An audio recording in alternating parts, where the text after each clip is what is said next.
en el marco de la guerra fría, así que vamos a em, conversar de este tema. Para quienes están conectando, me gustaría saber cómo están.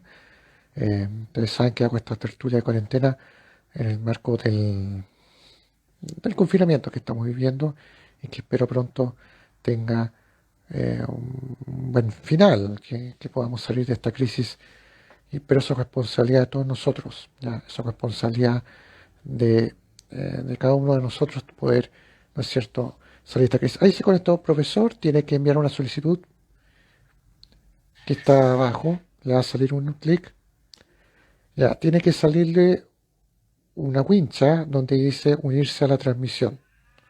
Hace clic ahí y yo tengo que aceptar la invitación que usted hace. Así que vamos a esperar que el profesor envíe ahí está, perfecto. Está bien el profesor.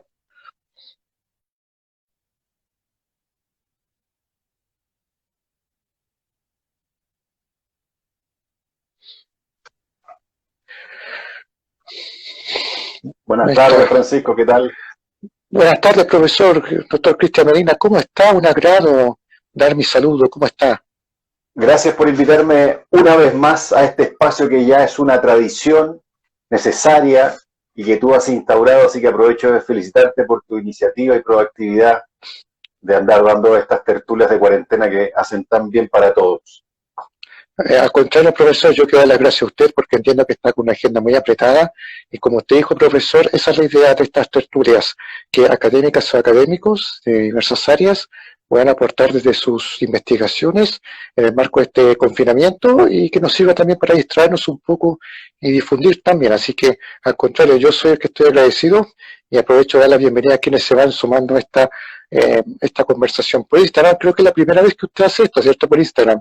Antes lo hicimos por Facebook, ahora lo hacemos por... Sí, primera vez por Instagram, no, estupendo, así voy aprendiendo también y me voy colocando al día en lo que es el nuevo soporte que ha sido realmente una idea magnífica la que has tenido de difundir, no solo porque permanece en el vivo, sino que porque el online permite que esto después se multiplique de manera exponencial. Así que hoy día yo me cuestiono si realmente vale la pena escribir hasta una columna de opinión en la prensa y si no es mejor hacerlo como lo haces tú a través de estas pequeñas cápsulas que permanecen en Eh, el tiempo y tienen más impacto incluso, creo.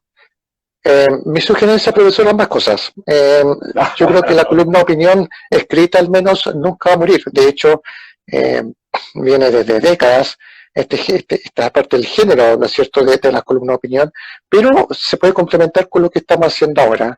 De hecho, como sugerencia para usted y para quienes se están sumando a esta transmisión, si por algún motivo aparecen en prensa o están haciendo estas actividades, háganse un canal de YouTube.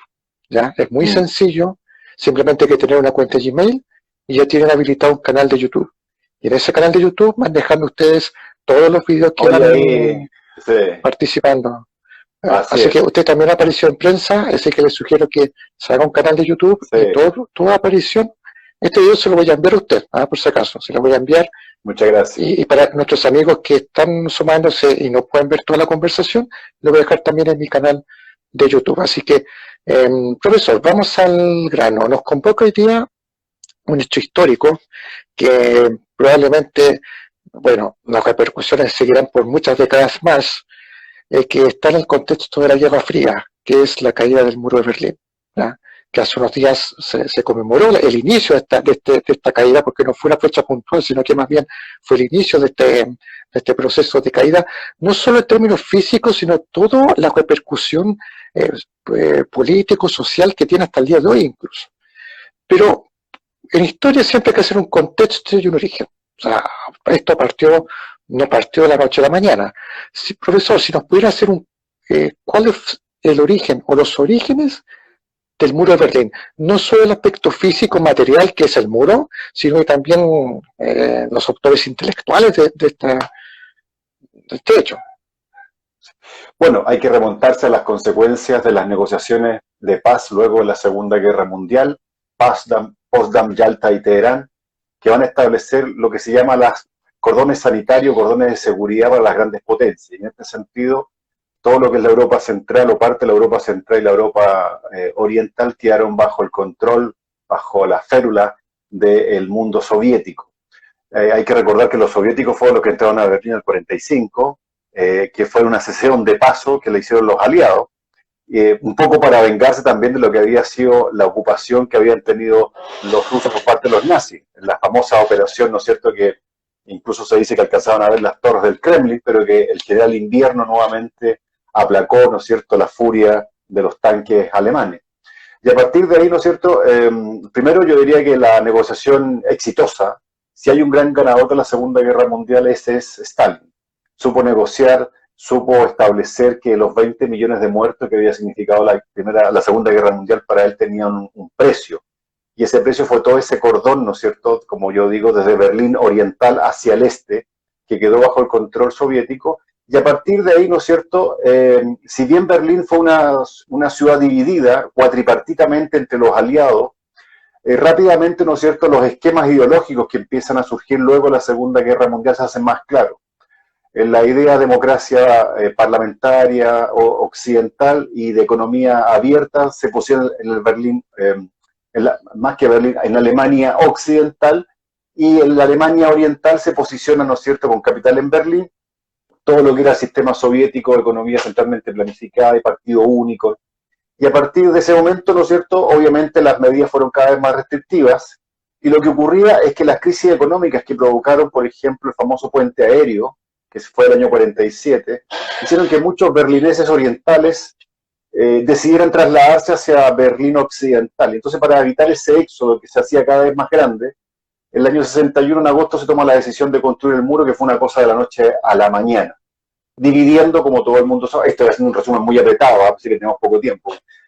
Hay un montón de libros que uno puede ver el detalle, de hecho hay libros dedicados especialmente a lo que fue el muro de Berlín, pero en un resumen apretado yo diría que a partir de ese momento, cuando se empieza a producir el éxodo hacia Occidente, porque se veía prosperidad, se veía libertad, democracia, y también el imaginario que respectaba a los Estados Unidos, se decide construir este muro dividiendo familias, en fin, separando entornos sociales, fracturando la ciudad hasta el año 89, ¿no es cierto? Y ahí se habla del Berlín Oriental, que va a ser la capital el año 47, la RDA, y después la RFA, República Federal de Alemania, con capital en Bonn. Claro, profesor, una consulta, y que quizás a más de alguien le surge, esta división de Alemania previa al muro de Berlín, porque se tuvo que hacer un puente aéreo, como usted dice, todo eso, al parecer fue un proceso bastante rápido, atendiendo el contexto. O sea, de inmediato se empezó a notar la diferencia entre lo que era el sector alemán de los aliados con el sector alemán que estaba controlado por la Unión Soviética. Fue bastante rápido, al parecer, o sea, como que... Sí, fue bastante rápido. Sí, fue bastante rápido, yo diría, incluso se estableció un punto, el famoso Checkpoint Charlie, que era donde uno tenía que mostrar los pasaportes para poder pasar de un lado a otro del control soviético del control de los aliados. El control soviético fue muy férreo, para ellos Berlín era un botín de guerra, no lo iban a soltar, y era todo un símbolo también de lo que había significado el triunfo comunista sobre la Alemania nazi, y es importante el tema, ¿no es cierto? Luego de la Segunda Guerra Mundial, Europa tiene una efervescencia de partidos políticos vinculados al mundo soviético, porque finalmente ellos habían vencido a la bota nazi, habían resistido heroicamente, y por lo tanto, ¿no es cierto?, se atribuían la posibilidad ya como gran potencia, porque Stalin también ya había trabajado el tema de la gran potencia a través de los planes quinquenales, de que era importante, ¿no es cierto?, que Berlín permaneciese bajo control soviético. Y había cuenta también que para el mundo que se estaba fraguando desde el punto de vista internacional, el problema alemán se va a convertir en una piedra de tope hasta que finalmente las potencias vencedoras de la Segunda Guerra Mundial acuerdan precisamente esta partición cuatripartita de la Alemania ocupada. Y después se hablará de una sección de la Alemania que va a ser la Alemania bajo ese control de Moscú. Así claro, que sí, fue bastante entonces, rápido, ¿no? Claro, profesor, porque uno ve los documentales de la época, no me refiero a los documentales actuales, sino a los reportajes que se hicieron en ese momento, los periodistas norteamericanos, los aliados que estaban presentes en la destruida Berlín, y se notó en pocos años, claro, la diferencia del desarrollo económico del sector de la Alemania, que sería después Alemania federal, occidental, perdón, y la Alemania oriental, y ahí metió Berlín en este limbo, si se Lo puede que decir. pasa, sí, lo que pasa es que ahí está el famoso Plan Marshall, y los soviéticos no aceptaron Plan Marshall. Entonces, claro, los aliados que controlaban la parte occidental de Alemania sí la aceptaron. La necesitaban también para reconstruir todo lo que era carretera, la base productiva, las industrias, aeropuertos, carreteras, trenes, todo. Pero los soviéticos no quisieron aceptar esa ayuda. Entonces ya ahí tienes un punto de demarcación. Después, cuando se produce el tema de la evaluación del marco, y los soviéticos finalmente lo que deciden es aislar a Berlín Oriental, y ahí se produce el famoso puente aéreo que duró un par de días respecto a los suministros que se mandaban desde la Europa Occidental hacia la Europa, o hacia, en este caso, Alemania del Este. Así es un Claro, proceso muy interesante, muy épico, ¿eh? Muy épico, pero también tiene raíces muy profundas que tienen que ver con las aspiraciones geopolíticas que tenía el mundo soviético. Alemania, hay que entender que es un pivote geopolítico muy importante, está en el centro de Europa, es la vía de conexión natural entre la Europa del norte, la Europa del sur, la Europa del este, la Europa del oeste. Tiene toda una connotación también mítica. Entonces, claro, no era fácil soltarlo, y los soviéticos no lo debían hacer porque ahí tenían un enclave de difusión de lo que iba a ser la construcción ideológica desde el 47 hasta 1989, como usted bien ha dicho, con la caída del muro de Berlín, o tal vez hasta el 91 cuando cae la Unión Soviética, y que distinguir ahí también los dos periodos. ¿Mm? claro. Profesor, estamos en Berlín, que está polarizado, si se puede decir. No sé si está bien usado el término. Ya, Sí, claramente sí, se nota inmediato las zonas de dominación, bueno, que eso está establecido, pero una cosa es lo que queda en el mapa y otra cosa es la práctica, ¿cierto? Cuando ya sí. uno ve cómo se relacionan los berlineses. ¿Cómo fue la relación entre los berlineses en estos años de convulsión, de incertidumbre, posguerra, Bueno, antes bueno del muro? las investigaciones, sí, antes del muro o después del muro, o durante el Entre el muro. final de la Segunda Guerra Mundial hasta cuando se levanta el muro. Ya, bueno, sobre esto hay una nutrida bibliografía y filmografía que siempre es bueno ver, digamos. Yo recomiendo desde ese punto de vista a los que sean cinéfilos y nos estén escuchando, dos o tres películas que son extraordinarias, porque son además hechas por alemanes, de alemanes, o sea que no es una película, digamos, comercial, salvo Goodbye Lenin, ya les mencioné una, muy importante, ganadora de muchos premios. La vida de los otros, que es otra obra maestra a mi modo de ver, ¿no es cierto? Y Escape en globo aerostático, que muestra tres momentos. Bueno, Goodbye Lenin es una ficción, pero muy apegada a la realidad desde el punto de vista del día a día del mundo alemán, dividido después que camina hacia la reunificación. La vida de los otros, que revela un poco lo que fue el trabajo de la policía política, del Stasi, del espionaje que se hacía a los ciudadanos de la RDA, y El escape en globo aerostático, que es la historia verídica de una familia, una de las tantas, que trató de escapar varias veces por globo aerostático sin saber volar nada, sin tener idea cómo hacer un globo, lo hacen finalmente, en fin, no voy a hacer ningún spoiler, pero finalmente una serie de dificultades que hacen que la película sea muy interesante y muy rica.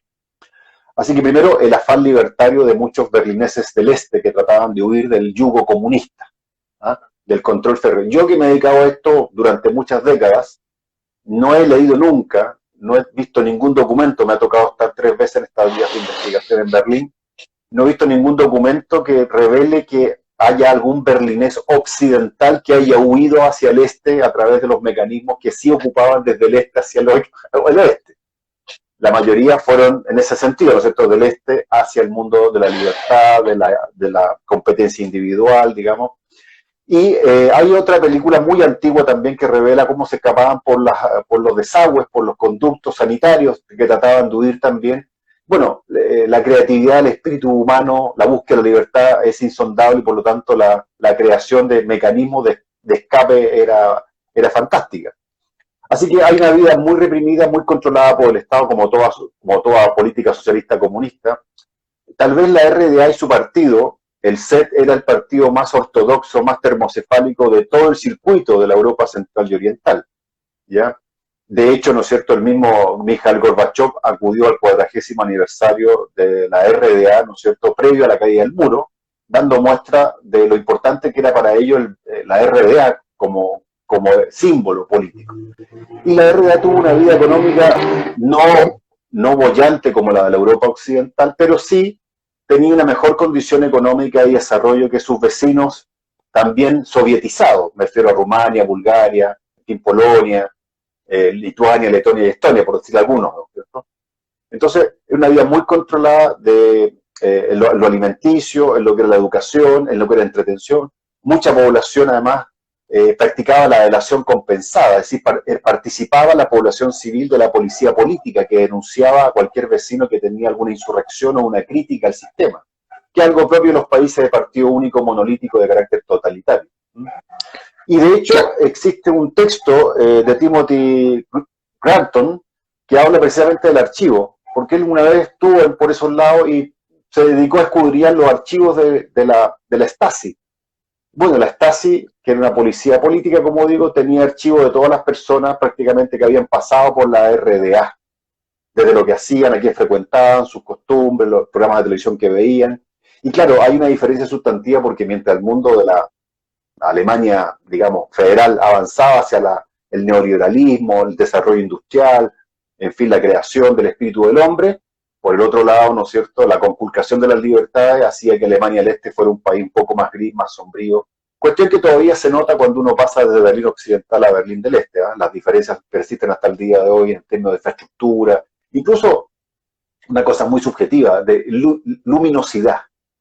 La RFA, República Federal, se ve más luminosa, se ve más moderna que lo que hoy día, estamos hablando, yo estuve este año en febrero en una estancia de trabajo en Berlín, que hoy día ustedes pasan a lo que fue la Berlín del Este y ustedes ven perfectamente un ámbito sombrío, una estructura rígida, poca luminosidad, lúgubre en algunos casos, edificios con la vieja forma arquitectónica stalinista, de líneas muy duras, ¿no es cierto? En cambio, todo lo que es la otra parte se ve desde el Sony Center, modernidad, grandes edificios, mucho vidrio y una vida muy animada, la verdad, la de Berlín de la parte occidental. Claro. Tengo un problema de conexión. Ahora sí, perfecto. Profesor, hablemos un poco del muro en sí.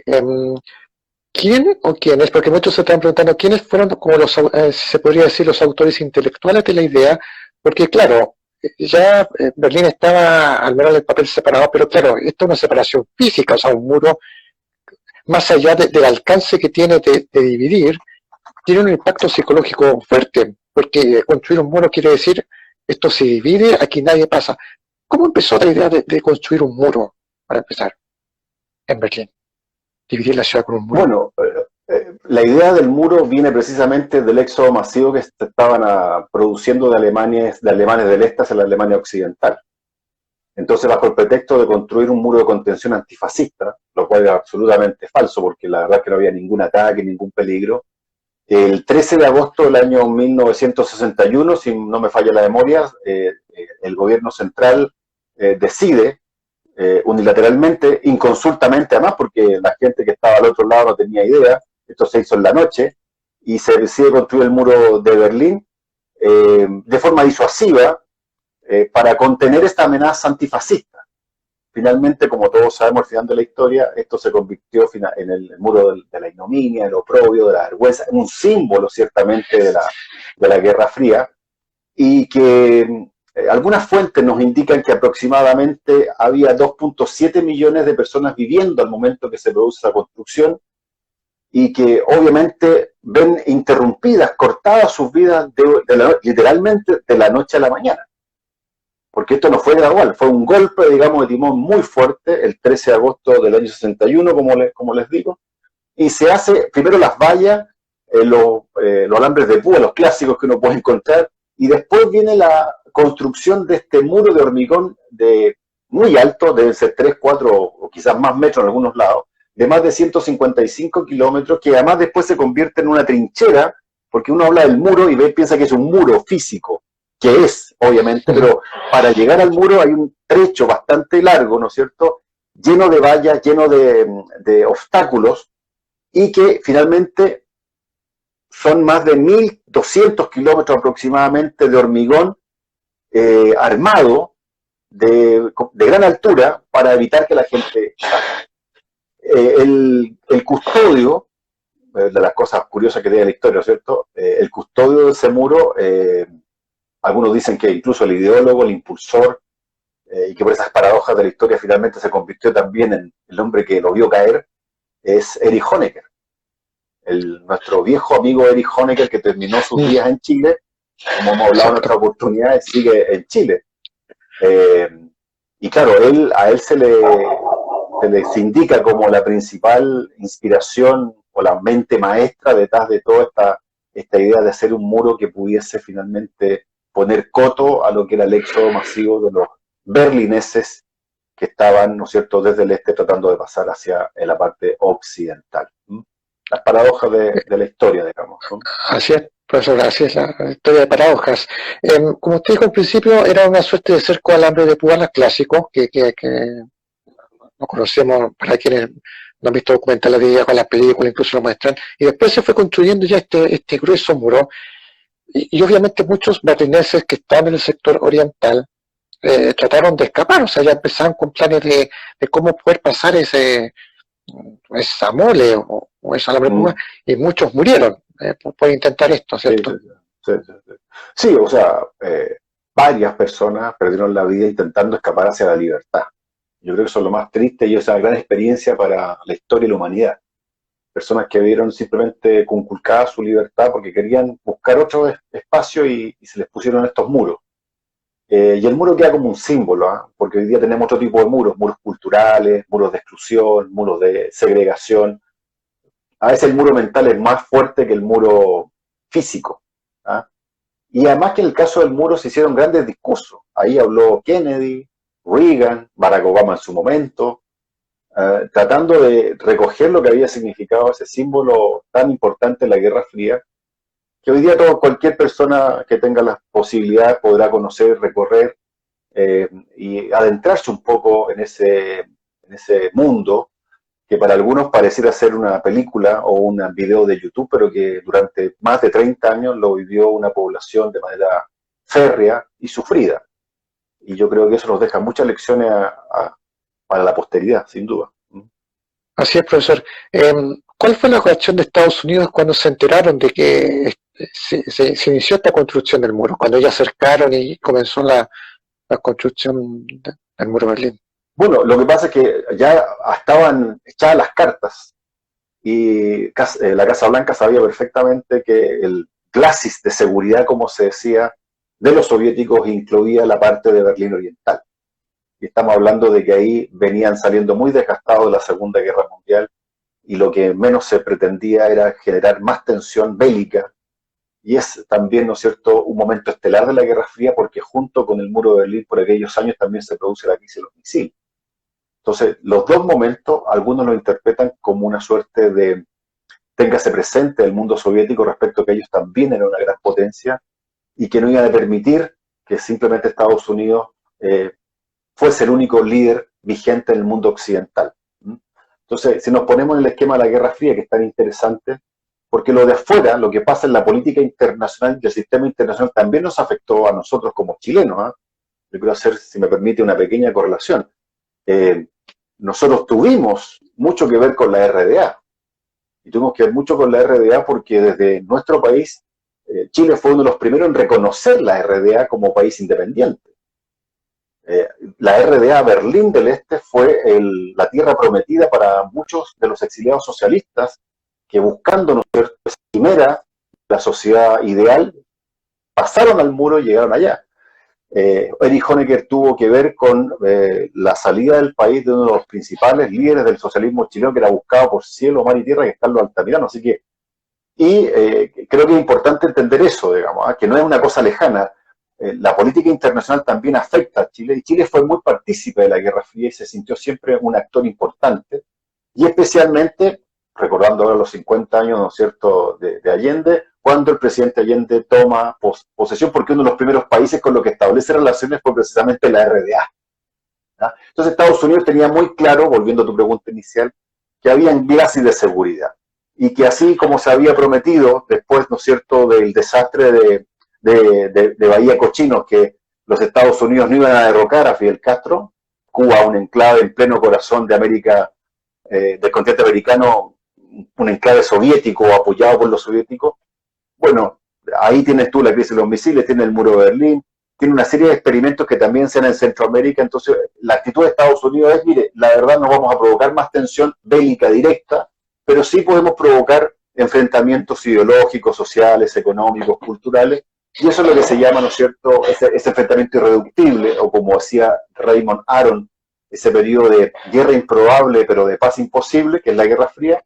Ese es el esquema o el sistema internacional vigente desde el año 47 hasta aproximadamente el año 1989. Así que Estados Unidos, la verdad que alguna protesta, queja, lo que tú quieras, digamos, pero la verdad que intervenir militarmente estaba absolutamente descartado. Absolutamente descartado. Claro, se puede decir entonces que era como previsible de alguna manera lo que iban a hacer en la zona para Estados Unidos. Sabía que ya podían hacer una suerte de muro físico para dividir Berlín. Me surge ahí una pregunta, y disculpe la ignorancia. Berlín quedó como una suerte de sándwich, porque al final de Berlín Occidental me refiero, Berlín Occidental, o sea, quedó como una isla, si se puede decir en lo que era el mapa de la realidad. ¿Cómo habrá sido para los berlineses? Hay problema de conexión, parece. Que lo veo un poco pegado. Ahora sí. ¿Cómo habrá sido para ellos vivir en esta suerte con el muro y en medio de la realidad? No sé si me explico. Sí, bueno, lo que pasa es que es dramático porque muchos berlineses orientales trabajaban, porque tampoco podían empezar en Berlín occidental, y tenían que transitar todos los días desde su precariedad, desde su control político a la tierra de la libertad, que era Berlín occidental. Y obviamente es algo que incluso uno lo siente hoy día, yo creo, en el ambiente, cuando camina por Berlín. Hay una avenida muy bonita, Unter den Linden, que cruza desde Berlín occidental hasta el oriental, y tú vas viendo la transformación del paisaje urbano y de los parques, hasta llegar, digamos, del verdor de Tiergarten, donde está, ¿no es cierto?, el monumento al triunfo de Bismarck, y vas pasando hacia el otro lado y te vas dando cuenta que cambia toda la estructura. Y uno tiene que ser también imaginativo, ¿eh? Uno historiador también, como hay que apelar también a poder sentir un poco ese ambiente y dejarse invadir por aquello. Y uno se imagina cómo habría sido esa vida. Yo creo que tiene que ser una muy terrible, muy dramática también, porque finalmente llegó un momento en que incluso hubo prohibición de ir a visitar a la familia, hasta que esa prohibición se convirtió en total. Entonces, claro, a partir de ahí, el espíritu del hombre, el espíritu humano, naturalmente, ¿no es cierto?, se revela ante ese tipo de represión. No es que estuvieran permanentemente siendo reprimidos por las fuerzas policiales como fue el año 89, sino que había esa represión psicológica, el miedo a saber que tu vecino, tu amigo, tu compañero de trabajo era a lo mejor un delator, que eso se ve muy bien en la película La vida de los otros, la recomiendo nuevamente. Entonces, claro, me imagino yo que hasta disfrutar de algunas bondades gastronómicas en cualquier supermercado estaba prohibido, ¿ah? O incluso la televisión estaba controlada por el Estado. Entonces, creo que la vida cotidiana tiene que haber sido muy monótona, triste, pero especialmente dramática cuando tú pasabas por trabajo o por alguna enfermedad que se permitía, pasabas al lado occidental y veías la prosperidad de la República Federal Alemana. Claro, profesor, uno de los primeros líderes que pronunció un discurso frente al muro es John F. Kennedy, líder extranjero, quiero decir, para aclarar, que John Kennedy cuando estuvo en Berlín y él pronunció la famosa frase, yo soy berlinés. Sí, la dijo mal en todo caso. Lo dijo en alemán, pero lo dijo mal. Claro, estoy castellanizando lo que dijo. Sí. Por supuesto. No, me refiero a que a él cuando lo pronunció lo dijo mal. Él, no usted, él. John Kennedy, cuando dice la famosa frase, ¿no es cierto?, que todo el mundo conoce, hay que precisar porque esto es una certeza histórica. Él la pronunció y la dijo mal. Después se ha corregido, pero en fin, un detalle menor, digamos. Buen dato, profesor, porque uno, claro, cuando ve los reportajes de la época, yo veo mucho YouTube los reportajes de época, no ahora, cuando se filmaron, claro, uno todavía no es bueno en alemán, entonces no capta aquello. Me imagino que ese discurso que pronunció tuvo mucho simbolismo, ¿verdad? Tuvo mucha repercusión psicológica. ¿Nos podría contar un poco de eso? Porque eso, al parecer, fue el precedente para otros discursos que sucedieron de otros líderes pidiendo que voten el muro. Así es. Bueno, tiene mucho de simbólico, mucho de épico, pero poco de práctico, poco de concreto, porque finalmente es una evocación romántica. Cuando lo pronuncia estábamos en plena época de Guerra Fría. Pero claro, estaba la fascinación, ¿no es cierto?, del discurso y de la propia figura de Kennedy, que lo que él representaba. Pero en lo cotidiano a Kennedy le tocó mal, llegando le tocó el desastre, ¿no es cierto?, de Bahía Cochino, después rápidamente le tocó el tema de la crisis de los misiles en Cuba. Así que su corto periodo, como ustedes saben, después del magnicidio, fue bastante poco lo que pudo hacer. ¿Ah? Se esperaba mucho de él, había mucha ilusión por lo que representaba el primer presidente católico, jovial, joven, ¿no es cierto?, que sacaba del ruedo a un agotado Nixon en el famoso debate presidencial, con una mujer que imponía modas y ritmos. Y el 26 de junio del 63 fue ese discurso que usted menciona, pero claro, pocos meses después muere. Entonces no alcanzó a hacer mucho. ¿Mm? Y ante eso creo que queda el discurso, queda la frase para el bronce, para dar cuenta de que es un presidente que quería oponerse a la Unión Soviética y que fue el presidente, además no lo olvidemos, que lanzó la carrera espacial, porque los soviéticos llevaban la delantera, entonces fue también un téngase presente que Estados Unidos también estaba acá. Pero bueno, la historia ya está contada y se conoce. Cuando él dice yo también soy un berlinés, era para mostrar solidaridad con aquella masa poblacional de Berlín del Este que estaba sometida al yugo comunista. Claro, y no deja de ser interesante, profesor, como comentar personas que hace décadas pasadas Estados Unidos y Alemania eran adversarios en la Segunda Guerra Mundial y ahora estaban unidos. Eso Aliados, me llama un poco la atención. Claro, aliados. O sea, sí, este fenómeno se dio poco después. Sí, no tanto, bueno, cuando uno se ha metido en este tema sabe un poco de qué iba el tema, digamos, pero así a grosso modo lo que uno puede señalar es que hubo primero una desnazificación muy importante, hubo procesos judiciales, hubo todo un trabajo con la memoria histórica de lo que había sido el nazismo, que está vigente hasta el día de hoy. ¿Ah? Berlín hoy día es una ciudad que permanentemente en el paisaje urbano educa visualmente de los horrores del nazismo. Ellos, creo que hay mucho que aprender de esa práctica pedagógica. Estaciones de metro, carteles, fachadas de edificios, recuerdan ese triste pasado, no lo esconden. Es un proceso que los alemanes han hecho, yo creo que de manera muy exitosa. Incluso cuando uno baja al metro, en algunas estaciones de aquella época todavía están las letras góticas señalando el nombre de la estación y están las fotografías de lo que había ahí. Entonces eso impacta muchísimo al visitante y educa también a la población nacional y extranjera respecto a esos horrores. Así que desde ese punto de vista creo que es una labor que otras sociedades deberíamos aprender, no ocultar el pasado, mostrarlo a cara descubierta y ver que lo que pasó hay que hacer cosas hoy para evitar que nuevamente vuelvan a pasar. Profesor, otro líder que recuerdo que pronunció un célebre discurso fue el también estadounidense Ronald Reagan, esto ya en los años 80, mucho Sí. después, y él le dijo a Gorbachev, a su par Gorbachev, en este discurso, que bote el muro, bote el muro. Eran años ya donde la Guerra Fría está entrando en una fase decisiva, si se puede decir, ¿cierto?, donde ya el bloque oriental, que era Polonia, los países que eran del Pacto de Varsovia, están en una profunda crisis, incluyendo la propia Unión Soviética, ¿cierto? Sí, es la etapa en la cual Ronald Reagan tiene un discurso muy anticomunista, beligerante, se refiere a la Unión Soviética como el imperio del mal, entra en una carrera desatada por el liderazgo tecnológico, espacial y militar.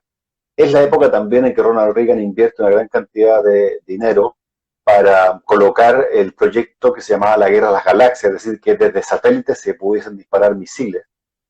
Es la época de la globalización, del triunfo del liberalismo, de los grandes liderazgos de Margaret Thatcher, François Mitterrand, ¿no es cierto?, Reagan, entre otros, ¿no es cierto?, Helmut Kohl, ¿no?, como no mencionar al gran canciller alemán. Y cuando hace y les peta esta palabra a los soviéticos, ¿no es cierto?, en pleno muro de Berlín, es una cita con el futuro, es un desafío que plantea el presidente norteamericano Ronald Reagan, y se lo dice directamente a Mikhail Gorbachev, ¿no es cierto?, derribe este muro, ¿ah? Tear down this wall, le dice. ¿Ah? Si él quería realmente la perestroika, la glasnost, quería acercarse hacia Occidente, ¿no es cierto?, bueno, que una manifestación de prueba de confianza mutua era echar abajo el muro. ¿Ah? Pero nuevamente la historia tiene su recoveco y tiene sus propios procesos y finalmente por una cosa casi del azar, Gunther Schabowski dirá el 9 de noviembre del año 1989, en plena conferencia de prensa, cuando le pregunta a un periodista, ¿cuándo puede pasar la gente de un lado para otro? Mira a su asesor, dice, ahora mismo. Y ahí se produce la avalancha humana que se hizo irrefrenable porque el reloj de la historia había fijado ese día y esa hora para que finalmente pudiésemos asistir, yo me acuerdo perfectamente, el año 89, a la caída de uno de los símbolos de la Guerra Fría, algo que ni siquiera los analistas del Pentágono o la CIA, o el Mossad, o el MI6 pudo prever, porque la historia se mueve así. Exactamente. Quiero recordar a nuestros amigos que se están... Claro, no, pero eso recordar a nuestras amigas y amigos que pueden preguntar, pueden meterse en la conversación, no hay ningún problema. Sí, por supuesto. Profesor, estamos ya en la década del 80, una década sin duda importante en este asunto de la Guerra Fría, donde ya es una etapa decisiva. ¿Cuál a su juicio fueron las causas de la caída del muro de Berlín? Porque me imagino que esto no partió de la noche a la mañana, o sea, no, claro, si uno lo ve por fuera, aparentemente, claro, habría partido así de pronto, pero no, esto me imagino tuvo un proceso de desgaste, un proceso, una presión internacional quizás, que si uno va sumando pudo haber incidido en esta caída, ¿cierto? ¿Cómo fue el contexto de la caída del muro? Bueno, si me permite un segundo, creo que aquí es bueno citar a esta autora. Este es el libro clave. Este es un libro clave. Sí, por favor. Este es el libro clave que hay que leer como para empezar a entender esto. Porque 6 años que cambiaron al mundo.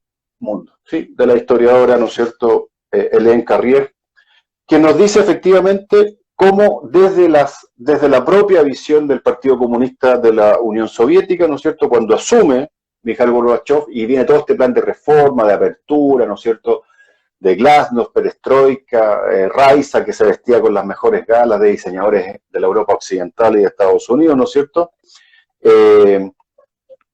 es el comienzo del colapso. Es decir, la caída del muro de Berlín es el relato épico, digamos, es el hito más conocido, pero eso está enganchado porque bajo el sistema soviético nada pasaba que no se enterase o estuviese autorizado por Moscú primero. Y en este libro se relata perfectamente cómo la propia descomposición del sistema soviético, la inviabilidad del proyecto político, el agotamiento ideológico y las luchas intestinas entre facciones más ortodoxas y más aperturistas, más liberales y más conservadoras, van provocando, ¿no es cierto?, el descrédito y sobre todo en la década del 80, cuando los soviéticos se dan cuenta que no pueden competir al nivel de producción, creación, tecnología con los Estados Unidos, en una época llena de globalización, donde ya el muro físico, digamos, había sido superado porque el muro tecnológico nos había permitido adentrarnos en lo cotidiano del individuo, del ser humano. Entonces, claro, el relato épico es la caída del muro, es ese momento, ¿no es cierto?, donde los berlineses se juntan y se abrazan, pero eso no habría sido posible, porque piensa usted que poquitos meses antes Gorbachev había ido a Berlín Oriental, como dije, para celebrar el aniversario de la RDA, y es ahí cuando le espeta nuevamente a Honecker: la historia castiga al que llega tarde, porque él, que era de la visión más termocefálica y ortodoxa de la RDA y del CET, del partido gobernante, no estaba dispuesto a implementar ningún cambio. No estaba dispuesto a cambiar absolutamente nada de la vieja doctrina comunista porque pensaba que era prácticamente inquebrantable. Y eso ocurre en un vértigo muy, muy interesante en los meses de octubre, y en octubre de 18, por razones médicas, pero también como en esa suerte de secretismo propio de la KGB, del organismo de seguridad de la Europa Oriental, él es reemplazado. Piensa usted que era un líder importante, Honecker, que no era cualquier líder, había estado muchas décadas en el poder, rápidamente sacado en la primera escena, emprende un éxodo familiar, un vía crucis eterno que termina finalmente en Chile, esa es otra historia a contar. Y la sucesión de presidentes se van dando cuenta que esto es irrefrenable y la ciudadanía se vuelca a las calles, hay represión política, y es ahí cuando Gunther Schabowski, como mencioné hace un momento atrás, en una conferencia de prensa, frente a una pregunta cualquiera, dice, bueno, pueden cruzar a partir, mira para el lado, está el video en YouTube, desde ahora, y la gente se abalanza rápidamente y empieza la destrucción del muro, la gente con los martillos, y después llegaremos a los fuegos artificiales, la puerta de Brandenburgo, Thor Brandenburg, y después llegaremos, ¿no es cierto?, al famoso recital del grupo Scorpions con la canción Vientos de Cambio. Toda la épica, Sí, ¿no es cierto?, y toda la... un clásico, que fue un clásico y un clásico que no muere, ¿no es cierto? Entonces, así es. para argumentar por qué cae el muro de Berlín o por qué termina el sistema internacional, porque finalmente eso es lo que concluye, hay que partir leyendo algunos clásicos sobre la descomposición del sistema soviético. Porque, insisto, Berlín del Este rendía cuenta de todo a Moscú como cualquier país satélite de la Europa comunista. No es algo novedoso, la verdad. Algo novedoso.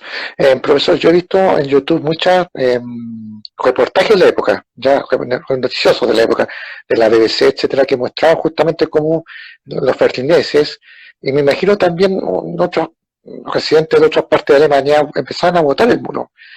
Ya ha sido un impacto psicológico muy fuerte botar el muro. O sea, muchas personas que esperaban décadas ver esa escena, y también muchos jóvenes que nacieron en este contexto de tener el muro ahí mirando todos los días cómo tapaba la puerta de Brandenburgo, no sé, me imagino yo como el impacto que ha tenido en su momento y la repercusión que tuvo en las esferas de la todavía Unión Soviética, ¿cierto? De lo que era el Pacto de Varsovia. Sí. Bueno, yo creo que por mucho documental que vea, por mucho video que uno vea, uno ni siquiera logra vislumbrar lo que tiene que haber significado ese momento estar ahí.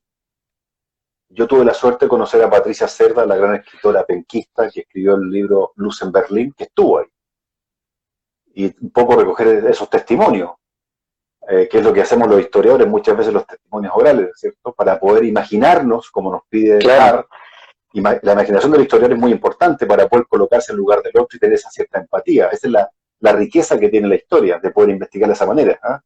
Usted que se dedica a José Miguel Carrera, por lo que tengo entendido, el otro día vi un importante reportaje sobre la calavera de José Miguel Carrera, impresionante, aprendí muchísimo. Entonces, bueno, aquí que somos más contemporáneos en este momento, poder acercarse al muro, pero no solo al muro, sino que a todo lo que significa Alemania y Berlín en el mundo contemporáneo es una visita necesaria para cualquier historiador de ese periodo, creo yo. Está la Segunda Guerra Mundial, está todo lo que fue los campos de concentración, que eso es terrible, y está también este periodo de la Guerra Fría. Está la posibilidad de ver el muro, está la posibilidad de recorrer museos relativos a la RDA, está la posibilidad de recorrer el Museo del Espionaje, incluso hay un muñeco de cera en el famoso Museo de Madame Tussauds en Berlín, cerca de la puerta de Brandenburgo, donde tú puedes ver a Helmut Kohl y a Erich Honecker, porque son símbolos de dos épocas que terminaron. Entonces yo creo que es importante hacer esa pedagogía, esa educación de recorrer, empaparse, conversar con los berlineses, porque aunque se produjo la reunificación hace ya de estos 30 años, la verdad es que una es la reunificación legal y otra muy distinta es la reunificación mental, porque todavía perviven y sobreviven dos mentalidades dentro de un mismo pueblo totalmente distintas. Habrá que esperar probablemente otras generaciones, no ha pasado todavía una generación completa, habrá que esperar otras generaciones que no tengan esos lastres de haber sido parte, ¿no es cierto?, de la Berlín comunista, la RDA, y ser finalmente un solo pueblo alemán, lo cual es bastante complejo todavía. Profesor, todavía quedan algunos gestos del muro, ¿cierto? Más que nada lo dejaron Sí, como una suerte de... hay varios... Dígame.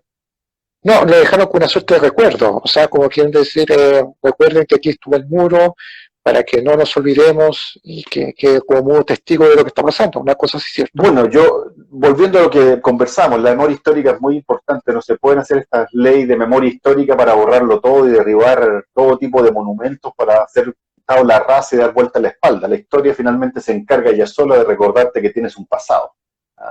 En el caso de los alemanes, insisto, es un caso ejemplar, a mi modo de ver, modesto, de cómo ellos trabajaban la memoria histórica con el periodo de la desnazificación y con el periodo de la Alemania comunista.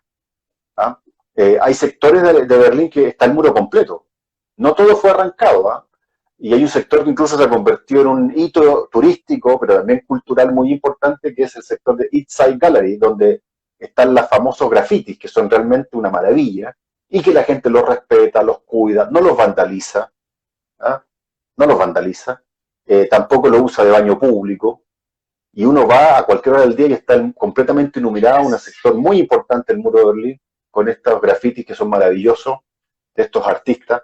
Y también si uno está en Potsdamer Platz, por ejemplo, hay trozos del muro que todavía están en pie y que se muestran. Y si uno va caminando, lo que han hecho los berlineses, en aquellas partes donde no está el muro, han colocado una suerte de placas doradas que uno puede seguir donde estaba el muro.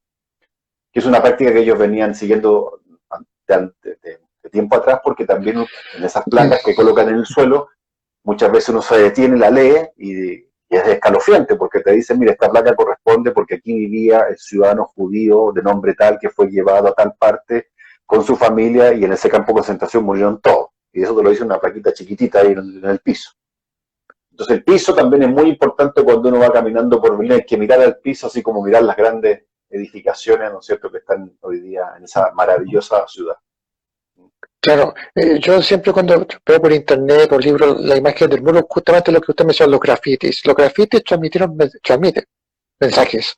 Muchos Sí, habitantes con los grafitis manifestaban su repudio, me imagino, al muro, y también transmitían símbolos, transmitían mensajes sí, de esperanza, de ver una Alemania unida, de ver a Berlín sí, juntos sí. nuevamente, ¿cierto? Sí, bueno, aquí, dado el tema, digamos, yo le tenía aquí, esta es una de las imágenes más icónicas del muro de Berlín, el famoso beso, que no es beso en realidad, es un tema óptico, entre Leonid Brezhnev y Erich Honecker, para mostrar la lealtad férrea que los unía, ¿no es cierto? Es una suerte de merchandising. Y aquí, ¿no es cierto?, un pequeño recuerdo también que me traje ahí de la DDR o Qué la bueno. RDA, ¿no es cierto? Que son, en el caso del muro de Berlín, eh, hay graffiti de un mensaje muy potente de horror, otros de esperanza, algunos como ese que yo le acabo de mostrar, ¿no es cierto?, que muestran algunos momentos icónicos de la historia de Alemania con el mundo soviético, eh, y hay otros realmente que ven también el peligro atómico, ¿ah? Y con mucha fuerza, es un mensaje muy potente desde el punto de vista artístico, pictórico. Y por eso East Side Gallery es una visita obligada, indispensable, recorrerlo. Uno no se aburre nunca de estar ahí y lo puede recorrer de un lado para otro, pues está en Berlín del Este. Y francamente creo que constituye una parada obligada si uno va a la ciudad de Berlín, que yo siempre digo, ojalá que la gente pueda ir no en visión turista, sino que en tarea, digamos, de hacer un berlinés más, ¿ah? De poder compenetrarse con las personas, con la ciudad, con la gente, con sus famosos, que son preciosos. Eh, Incluso en Tiergarten, por ejemplo, hay un monumento que me llama mucho la atención que muestra a un soldado soviético, ¿ah? Y todavía está presente ese monumento pensando que los soviéticos arrasaron con Berlín, ¿ah? Hay libros Claro. clásicos, ¿no es cierto?, que hablan de lo que fue la ocupación soviética por la ocupación soviética en Berlín, digamos, del tema del abuso de las mujeres y todo eso. Sin embargo, en Tiergarten hay un tremendo monumento en plan Stalin, ¿ah? Muy propio del stalinismo, de soldados soviéticos, porque fueron los que libraron, ¿no es cierto?, a la ciudad del nazismo, pero una cosa que demuestra la madurez cívica del pueblo alemán. Así es. Profesor, ¿qué pasó después de la caída del muro? ¿Cuál fue el proceso que siguió después? Porque posteriormente Alemania se reunificó, quiero decir, perdón, se Sí. reunificó. ¿Ya? Al menos en el papel, en el mapa, en la institucional, porque obviamente, como te dijo antes, el tema psicológico, el tema de concepto de nación, de unidad del pueblo alemán, es un tema que todavía no está cerrado. O sea, de hecho, falta todavía para que se sientan como un Así todo. es. Bueno, el muro cae el 9 de noviembre del año 1989, de las pocas fechas históricas certeras que existen, ¿no? El otro es el 25 de diciembre de 1991, cuando cae la Unión Soviética. Y esto, hago un paréntesis aquí, cuando hace el discurso Gorbachov por televisión. Es la primera vez que por televisión se dice que un país desaparece, ¿no? Dando así frique, digamos. Del 9 de noviembre del año 89, ¿no es cierto?, a octubre del año siguiente, del 90, ya con la Alemania reunificada, o sea, en menos de un año, se acabó la Alemania comunista. sea, históricamente eso es un proceso velocísimo, acostumbrados los historiadores a la larga duración, al proceso, que demoren de cantar. Bueno, imagínense, del 9 de noviembre del año 89 al 3 de octubre del año 90. ¿Ah? Con todos los dirigentes comunistas todavía vivos, dando vueltas por ahí. ¿Ah? No es que los encarcelaran, después va a ir juicio, qué sé yo, pero no es que se haya producido una racia y que todos, no, muchos alcanzaron incluso a convertirse a credenciales democráticas, muchos dirigentes comunistas, ¿no es cierto?, que vieron la luz después de tantos años. Ha sido muy difícil esa reunificación en lo humano, espiritual y mental.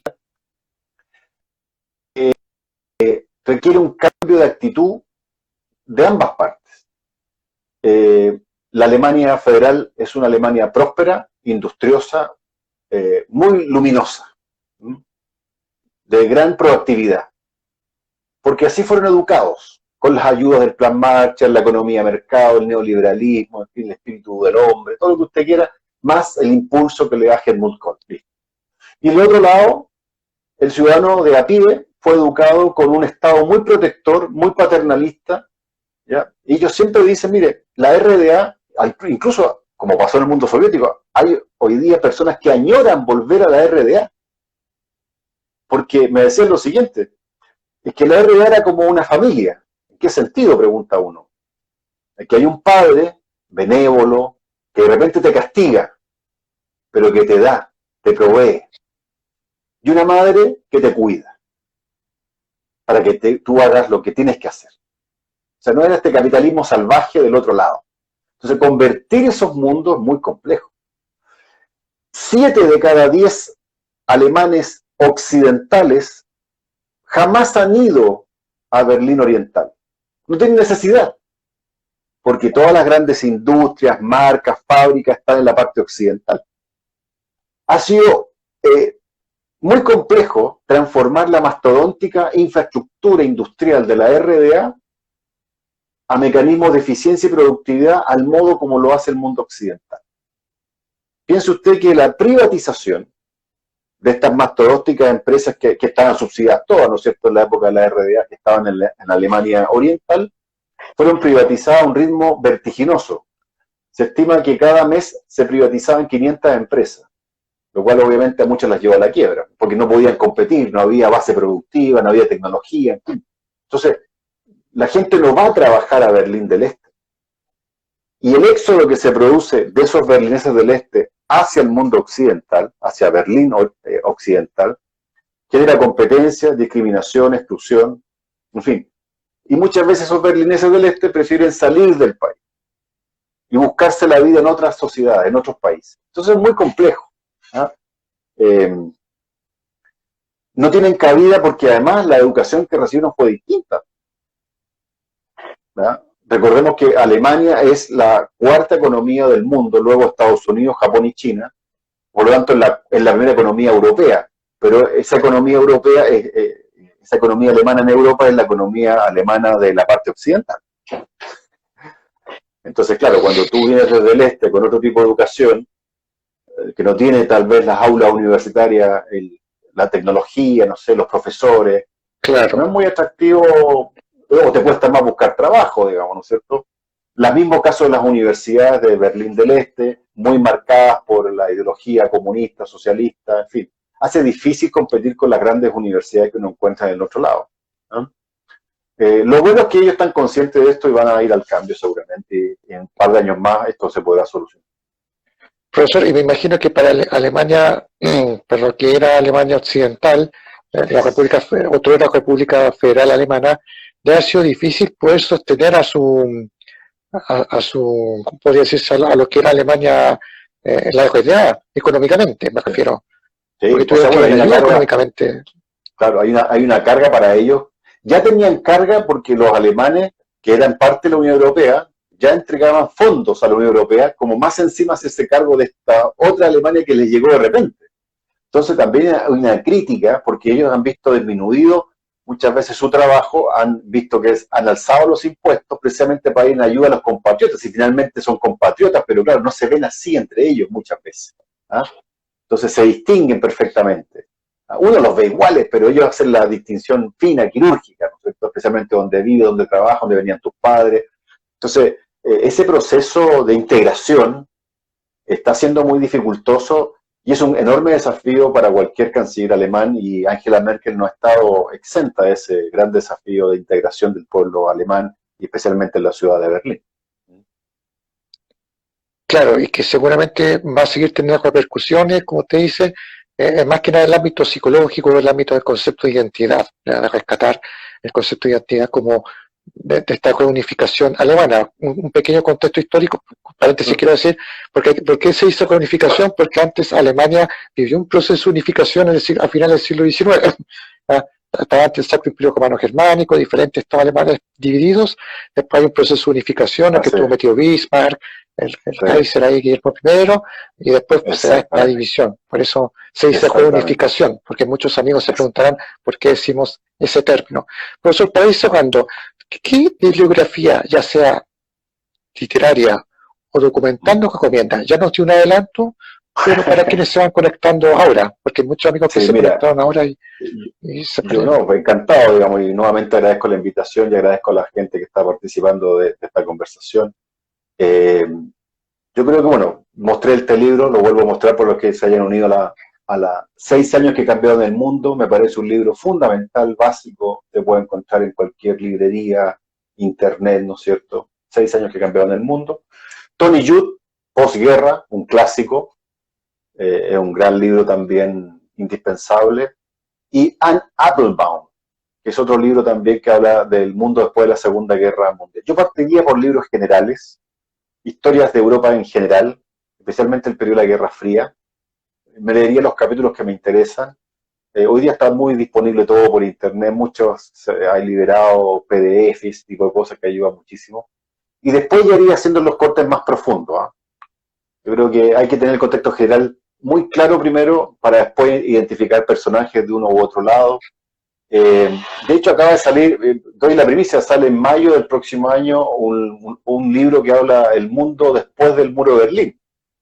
820 páginas, cuando la gente piensa que la historia se ha agotado, como decía Fukuyama, que la historia se acabó, bueno, ahí hay 820 páginas que te muestran que no se ha agotado nada. Que sale en mayo, de una profesora norteamericana que también indaga precisamente en estos temas que estamos conversando hoy día. Yo diría que son los libros clásicos, y si me das un minuto, tengo aquí el libro a mano. Sí, por favor. Por mientras, agradezco a las amigas y amigos que se han conectado a esta interesante conversación que hemos tenido con el profesor Cristian Medina. Nos va a mostrar otro aporte bibliográfico. Este libro también me parece indispensable. Se lee muy rápido, se llama Historia del Presente, de Timothy Garton Ash, que es el mismo autor que hace el libro El Archivo, que es el periodista, historiador británico que descubre que en los archivos de la Stasi hay una carpeta con su nombre. ¿Ya? Mira, nosotros los historiadores, ¿qué estamos esperando? Yo especialmente espero con mucho interés que ojalá pronto se abran los archivos de la Stasi plenamente. Los alemanes tienen la ley de los 30 años, que significa que tienen que pasar tres décadas para que uno pueda pedir documentación. Lamentablemente con la pandemia nos ha jugado en contra, porque ya se están cumpliendo los 30 años, hemos pedido mucha documentación. Porque me imagino yo que ahí tienen que haber también carpetas, archivos en la Stasi, de todos los líderes políticos chilenos que fueron a vivir su exilio en la RDA. Dentro de ellos, muchos literatos. Juan Forch, por ejemplo, ¿no es cierto? Carlos Cerda, Morir en Berlín, escrito con L, y tantas obras maestras de la literatura del exilio, que también se puede leer, por eso es otra recomendación bibliográfica.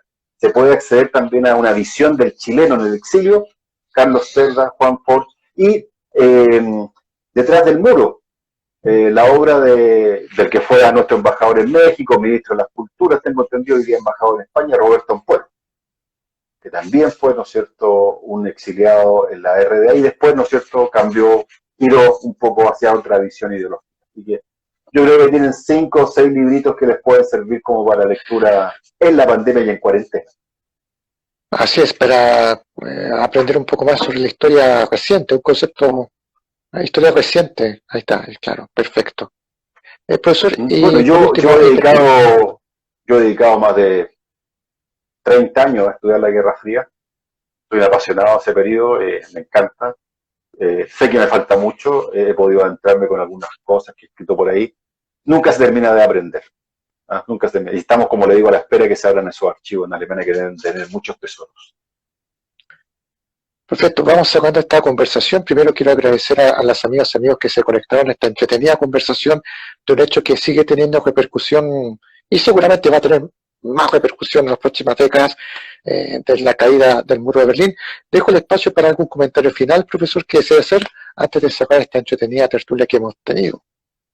Simplemente, como siempre, agradecer tu disposición, tu tiempo, tu generosidad de colocar temas internacionales en tu tertulia. Creo que es muy importante hacer vida internacional y sistema internacional desde la región, porque aquí hay muchos especialistas, muchos colegas que se dedican con mucha pasión a estudiar los sistemas internacionales y tienen muchos proyectos de investigación y han escrito muchas cosas tremendamente interesantes.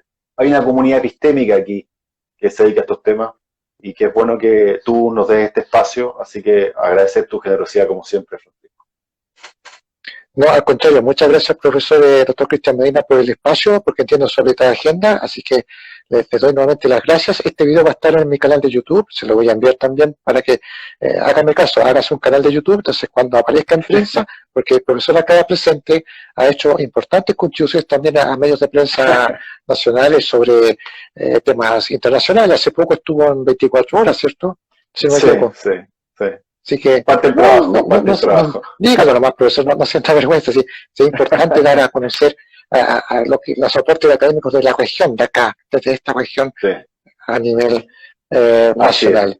Bueno, para quienes se conectaron, muchas gracias, nos vemos, espero, el sábado, vamos a tener un contacto desde Francia con el periodista y escritor Gilberto Villarroel, vamos a conocer sobre su trabajo y los libros que ha escrito sobre la figura de Lord Cochrane. También está invitado acá el profesor para que conozcamos un poco más sobre el trabajo de Gilberto Villarroel. Nos vemos entonces y que esté muy bien. Muchas gracias, profesor. Muchas gracias a todos. Saludos a todos y muy buenas tardes. Gracias nuevamente. Nos vemos.